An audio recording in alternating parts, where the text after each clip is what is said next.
Disa persona janë proceduar në gjendje të lirë nga Drejtoria Vendore e Policisë Shkodër për vepra të ndryshme penale. Në njoftimin zyrtar të policisë bëhet me dije se policia kufitare e pikës së kalimit kufitar në Moriçan dëloi shtetesin me inicialet AM 20 vjeç, pasi nga verifikimet rezultoi se ishte shpallur në kërkim nga Drejtoria Vendore e Policisë Tiranë për veprën penale, drejtimi i automjetit në mënyrë të parrekullt. Veprimet e tjera procedurale do të kryhen nga Drejtoria Vendore e Policisë Tiranë. Ndërkohë, specialistët e sektorit të qarkullimit rrugor Shkodër referuan materialet në prokurori, ku filloi procedimi në gjendje të lirë për shtetesin me inicialet AT 47 vjeçe, banuese në Shkodër, pasi ditën e djeshme duke kryer manovrën indietro, ka aksidentuar lehtë me automjet shtetesin me inicialet FM 53 vjeç këmbësor.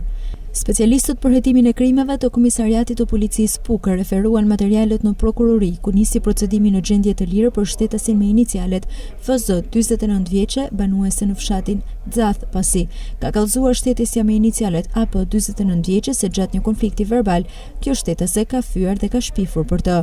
Ndërkohë, me datë 22/5/2025, shtetesi me inicialet KL 58 vjeç ka kallëzuar se i kanë dëmtuar xhamat dhe dollapët në banesën që e ka me qira në lagjen Skanderbeg, gjatë kohës që në banesë nuk ka patur njeri, po punohet për identifikimin dhe kapjen e autorit apo autorëve. Materialet procedurale ju referuan prokurorisë pranë gjykatës së shkallës së parë të jurisdiksionit të përgjithshëm Shkodër për veprimet të mëtejshme.